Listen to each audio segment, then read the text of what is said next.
कौन कौन चाहता है कि दुख मिलना चाहिए? कोई नहीं चाहता ना। आज कौन कौन चाहता है आपको सुख मिलना चाहिए? देखो सुख के लिए कितने हाथ, मेरे को भी मिल जाए महाराज, कहाँ मिलेगा? कौन सा पसारी है उस पे मिलेगा? हमें पता है कौन सा पसारी है, पता है। श्री सुखदेव जी महाराज वो ऐसे पसारी हैं जिन्होंने महाराज आपके लिए वो दवाई बना के भेजी है कि एक बार ले लो, उसके बाद में क्या होगा? पूरा जीवन भर आपको सुख के अलावा कुछ नहीं मिलेगा। फिर केवल आप यही कहोगे महाराज बहुत सुख मिल गया।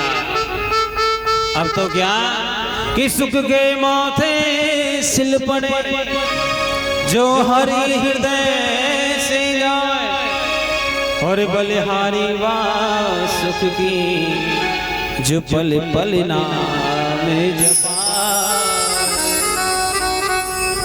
अब तुम्हारा सुख भी नहीं चाहिए, क्या चाहिए? अब तो कन्हैया तुम मिल जाओ। और वो उसी को मिलता है जो भगवान के भागवत जी के चरणों की तरफ पहुंचता है। दुनिया वालों पे विश्वास करोगे तो दुनिया दुख दे करके चली जाएगी। दुनिया मतलबी होती है प्यारे, राधे राधे बोलना पड़ेगा। दुनिया संसारी मतलबी होते हैं, अपना मतलब निकलता है तो भूल जाते हैं। आपने देखा होगा हमारे हिंदुस्तान के तो पानी का असर है। क्या असर है पानी का पता है? हमारे यहाँ कोई भी काम करो 6 महीने बाद लोग भूल जाते हैं। अच्छा करोगे तो भी भूल जाते हैं, बुरा करोगे तो भी भूल जाते हैं। तभी तो पता है क्या होता है? नेताओं को देखो कब काम चलता है, जब वोट आते हैं तो। आप ये मत सोचना कि इधर भी थोड़े बैठे हैं, ये तो अच्छे वाले हैं। राधे राधे बोलना पड़ेगा भाई, इधर मत देखो, जो देखना बाहर देखना। इधर तो हमारे बता रहे थे कि अब छोटे को हमारे पंडित जी कह रहे थे महाराज रात को भी इधर ही बैठे रहते। मैंने पूछा रात को क्यों बैठते, सोते नहीं हो गया? वो कहते महाराज यहाँ गैया पकड़ने वाले आते हैं। अब बताओ कितना अच्छा भाव है कि गौ माता की रक्षा के लिए बैठते। फिर पूछा और दूसरा काम क्या होता है? अरे महाराज पता नहीं कब किसी को क्या किसी काम की जरूरत पड़ जाए और हमारे पास आए और हम उस काम को नहीं कर पाए तो हमारा फिर समाज सेवक होना बेकार है। कितना अपने आप को दुख दे करके भी दूसरे की सेवा करने का काम जो करे वो वाकई में इंसान के नाने लायक है प्यारे। राधे राधे बोलना पड़ेगा। लेकिन बाकी दुनिया है ना वो सब दुख देती है। एक सेठ जी था, वो सेठ जी क्या करता? बहुत सत्कर्म करता था। क्या करता था? बहुत सत्कर्म करता था। लेकिन उसका नियम था, क्या नियम था? कि वो हर बार अपने घर में जो भी कोई काम करता, घर से जाकर के बाद में दुकान पर जो भी कोई काम करता सारा लिखता, और लिखने के बाद में क्या करता है? शाम को जाकर के भगवान के चरणों में चढ़ाता है, प्रभु इतना काम मैंने अच्छा किया और 1-2 काम बुरा भी हो गया, लेकिन मेरा अच्छा भी तुम्हारे हवाले है और मेरा बुरा कार्य भी तुम्हारे हवाले है। दोनों भी मैं अपना अर्पण करता हूँ। बताइए आज का इंसान क्या करता है? बुरा हो तो भगवान कराता है ना? और अच्छा हो तो हमने किया। अच्छा होता है तो श्रेय हमको मिलना चाहिए और बुरा हो जाए तो भगवान की इच्छा थी, हो गया, हम क्या करें। लेकिन जो प्यारे दोनों को भगवान को समर्पित करता है, ठाकुर जी उसके पाप का हरण कर लेता है और पुण्यों को वापस लौटा देता है। जो पाप और पुण्य दोनों को अर्पण करता है भगवान को, तो भगवान क्या करते हैं? रखते नहीं है तुम्हारी तरह जेब में रख के चले गए ना। क्या करते हैं? बुरा को अपने जेब में रख के लेके चले जाते हैं और जो अच्छा होता है उसको आपको दे जाते हैं। अब पुण्य हमारे खाते में जुड़ेगा तो एक न एक दिन वहाँ फलदायी होता है और फिर महाराज वो चमकता है और ऐसा चमकता है लोग देखते रह जाते हैं। उस सेठ के साथ में भी ऐसा ही हुआ। वहाँ बहुत गरीब था, लेकिन भगवान की कृपा ऐसी हुई कि धीरे धीरे वो अमीर होने लगा। अब जरा बताइए ना, व्यक्ति ये संसारी लोग किसको ज्यादा प्रणाम करते हैं, गरीब को या अमीर को?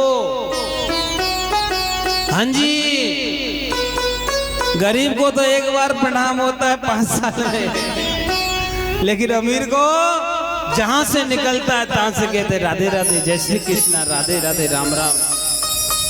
सेठ जी निकलता है चौराहे से तो क्या होता है, सेठ जी जय श्री कृष्णा, राधे राधे। सेठ जी कहता भैया बहुत बहुत राधे राधे, बहुत बहुत जय श्री कृष्णा। अब सेठ जी सोचता ये तो सब हमारे अपने हैं, कितना प्रेम करते हैं, जब निकलता हूं तभी राधे राधे करते हैं। उनको भ्रम हो गया। लेकिन कहते हैं ना, जब दुख आता है तो सुख आता है, और जब सुख आता है तो दुख जरूर आता है। आप ये मत सोचिए कि सुख आ जाएगा तो दुख नहीं आएगा, दुख जरूर आएगा। क्यों? क्योंकि ये दोनों हैं, चक्र के हिसाब से चलते रहते हैं, सुख और दुख, सुख और दुख। जीवन में 3 बार बदलता है प्यारे। बचपन में सुख मिल गया तो जवानी में दुख आएगा, यदि भगवान के चरणों में नहीं जुड़े रहे तो। और जवानी में दुख भोगा तो बुढ़ापे में सुख मिलता है, यदि पाप नहीं किए तो। ये घूमता है, सेठ जी के घूम रहा था। पहले अमीर था तो लोग प्रणाम करते थे, अब महाराज प्रणाम करते तो उसकी भक्ति घटी नहीं। हमारा क्या होता है, थोड़ा पैसा आता है तो हम लोग भगवान को पहले भूलते हैं, हमारे पास समय नहीं रहता ठाकुर जी के लिए। जब दुख था तो महाराज हनुमान चालीसा के 11 पार पाठ करते थे, और जब सुख आया तो एक ही बार में भी क्या होता है, घूमते घूमते पाठ करते हैं, समय नहीं। लेकिन सेठ जी का ऐसा नहीं रहा। सेठ जी कैसा रहा कि महाराज जो उसका नियम था पहले वो कार्य करते थे, उसके बाद में कोई और काम करता। इसका परिणाम जब वो समुद्र के किनारे जाया करते थे उस चिट्ठी को बहवाने के लिए, उस चिट्ठी को जल में प्रवाहित करने के लिए, तो क्या होता, जब वो चलते थे तो चलते चलते चलते चलते उनको महसूस होता था कि मेरे साथ में कोई और भी चल रहा है, और कोई और नहीं, वह कन्हैया ही चलता था। कौन चलता था? वह कन्हैया ही चलता था। आगे आगे चलते तो पीछे जब मुड़ करके देखते तो अपने 2 चरणों के निशान के साथ साथ 2 और चरणों के निशान उनको दिखाई देते थे। क्या होता था? 2 और चरणों के निशान दिखाई देते थे। वो बड़े खुश होते, कहते देखो तो सही, मेरा गोविंद मुझे कभी अकेला नहीं छोड़ता। और भाई सच है, मेरे गोविंद का जो भक्त होता है उसको मेरा कन्हैया कभी अकेला नहीं छोड़ता, कभी नहीं छोड़ता, हर समय उसके साथ में रहता है। और भगवान की प्रतिज्ञा भी है, गीता में उसने स्वयं कहा है, क्या? जो मेरा दास बन गया मैं उसका दास बनने के लिए तैयार। यो माम प्रपद्यन्ते, मैं उसका प्रपद्यमान बना रहता हूं। किसका बना रहता हूं? जो मेरा भक्त होता है उसका बना रहता हूं। भगवान कहता है कि यदि तू एक पग मेरी तरफ चलेगा ना तो मैं 64 पग तेरे तरफ दौड़ के आऊंगा। और यदि तू समझेगा कि मेरे से बड़ा कोई दुनिया में नहीं है तो प्यारे याद रखना, हम तो बहुत छोटे हैं उसके सामने, इतने छोटे कि हम उसको दिखेंगे भी नहीं। तो जिसके रोम रोम में ब्रह्मांड घूमते हैं वहां आपको कैसे देखेगा? लेकिन वो जो सेठ जी थे महाराज, जब पीछे देखते तो भगवान के चरण चिन्ह दिखाई देते थे।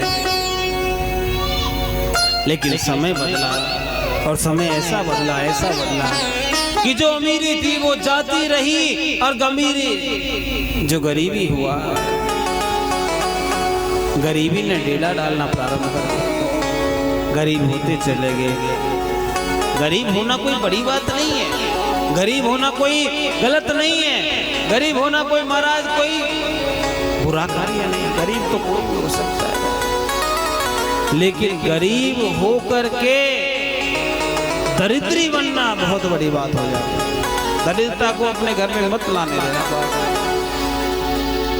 वह गरीब तो हुआ लेकिन दरिद्र नहीं हुआ। क्या दरिद्र कैसा होता है? असंतोष के कारण, उसको संतोष था।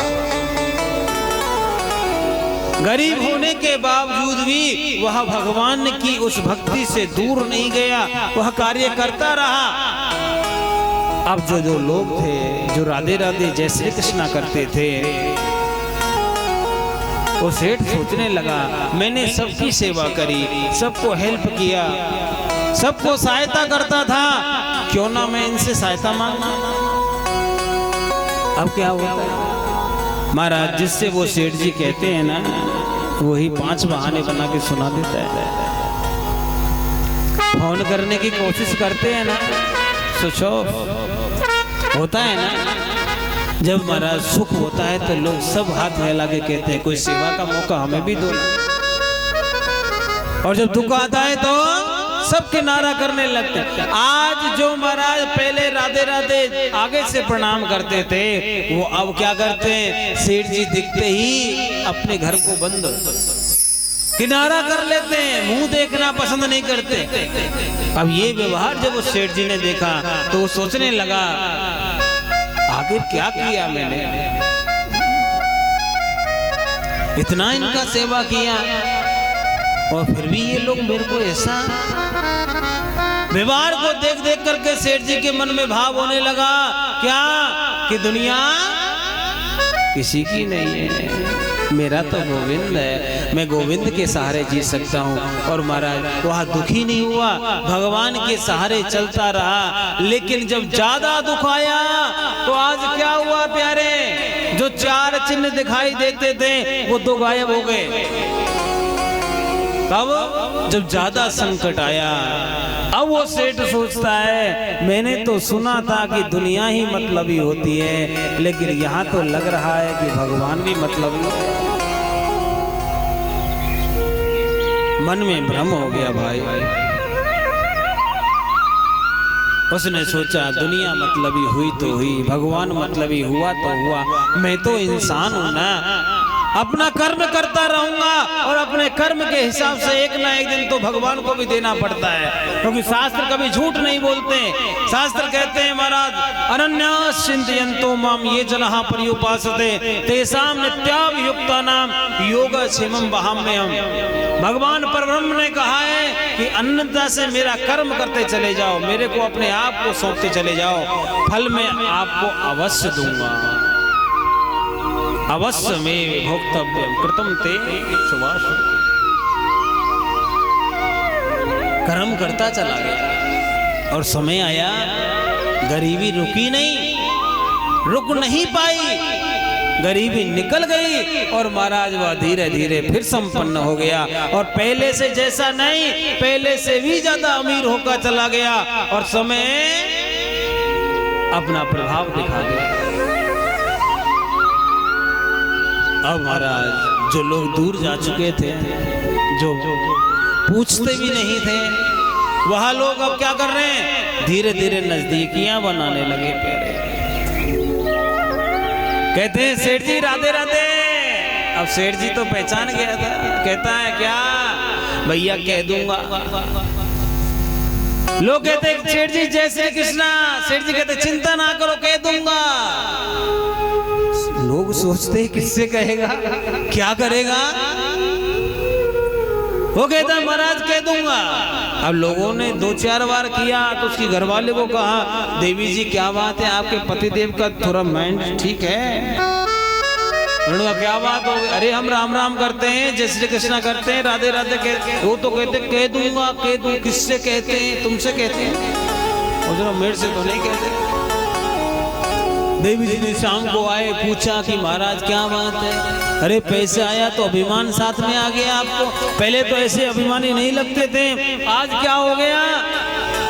उन्होंने कहा देवी जितने भी ये लोग मेरे को राधे राधे करते हैं, जय श्री कृष्णा करते हैं, राम राम करते हैं, ये मेरे को नहीं करते, किसको करते हैं फिर, ये जितने भी राम राम करते हैं ना, सब मेरी लक्ष्मी को करते हैं, मेरे पैसे को करते हैं। तो मैं भी देखो, मैं झूठ नहीं बोलता।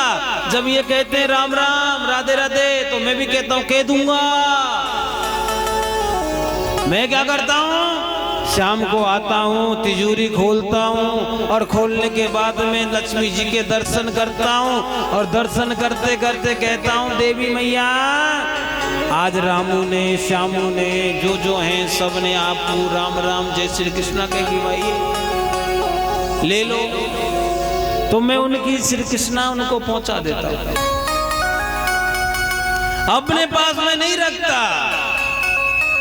अब देवी जी भी कहने लगी बात तो सही है, ये जब गरीबी आई तो ये लोग भाग गए, किसी ने भी कोई सहारा नहीं दिया था, ये अलग निकल के चले गए थे। अमीरी आई तो राधे राधे बोलते हैं, लेकिन वो व्यक्ति दुखी रहता है। क्यों रहता है? क्योंकि भगवान से उसका संबंध था, दुनिया से नहीं था। और भगवान ने क्या किया, उसके दिमाग में एक बातें घर कर गई, क्या कि भगवान मेरे को गरीबी देख के छोड़ के चला गया।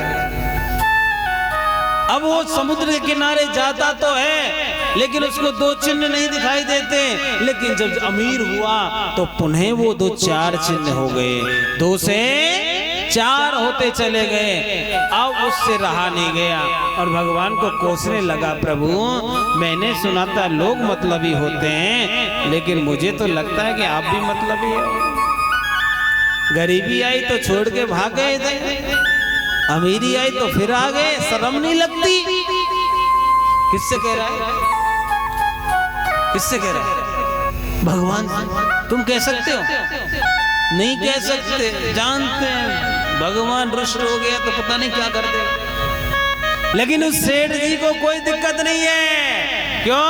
वो जानता है वो क्या करता है, उसको पता है कि भगवान कभी किसी का बुरा नहीं करता। राधे राधे बोलना पड़ेगा। सेठ जी महाराज देखा कि पीछे से रहा नहीं गया और भगवान से कह दिया क्या कि तुम्हें शर्म नहीं लगती, आप ऐसे करते हो। घर आया और आज महाराज भोजन त्याग दिया। मैं भोजन तब करूंगा जब आप आकर के मुझे बताओगे आपने ऐसा क्यों किया। भोजन नहीं करूंगा प्यारे। एक दिन निकल गया, भगवान के सामने बैठा रहा, 2 दिन निकल गया, बैठा रहा, तीसरा दिन भगवान ने देखा ये तो मर जाएगा। क्योंकि भगवान के जो प्रेमी होते हैं ना, बहुत हठी होते हैं। मैं जब वृंदावन में पढ़ता था तो मैंने देखा था कि हमारे यहाँ ऐसे ऐसे संत होते थे, भगवान को मनाने के लिए, भगवान का साक्षात्कार करने के लिए 1-1 महीना बिना भोजन के रहते थे। 1-1 महीना निकलता बिना भोजन के। और प्यारे तीसरे दिन ठाकुर जी महाराज का साक्षात्कार हुआ। भगवान कहने लगा, हे भक्तराज ऐसे क्यों छिन्न बना हुआ बैठा है। उन्होंने कहा महाराज मैं आपसे बात नहीं करूंगा, पहले मुझे ये बताओ कि आपने मुझे छोड़ा क्यों, क्या मेरे पैसे से तुम प्यार करते थे। उन्होंने कहा नहीं मैं पैसे से प्यार नहीं करता, अरे लक्ष्मी तो मेरे चरणों में रहती है, मैं लक्ष्मी की तरफ देखता भी नहीं हूँ। फिर प्रभु आपने मुझे क्यों त्यागा। उन्होंने कहा मैंने त्यागा कहाँ, ये तो बताओ।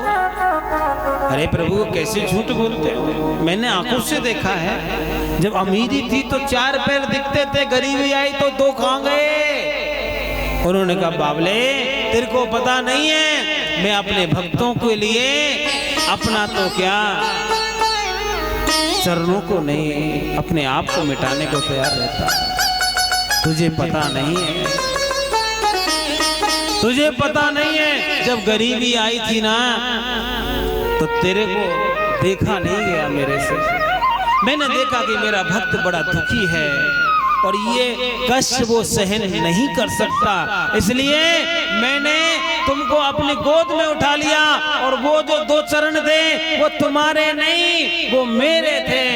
किसके थे? इतना सुना और उन्होंने कहा कि प्रभु क्या मैं चल नहीं रहा था? उन्होंने कहा बेटा जो दुख आया था उस कष्ट को तुम सहन नहीं कर सकते थे, इसलिए मैंने अपनी गोद में तुम्हें उठा लिया था, और जब वो कष्ट चला गया तो मैंने तुमको छोड़ दिया। माताओं, मैं आपको याद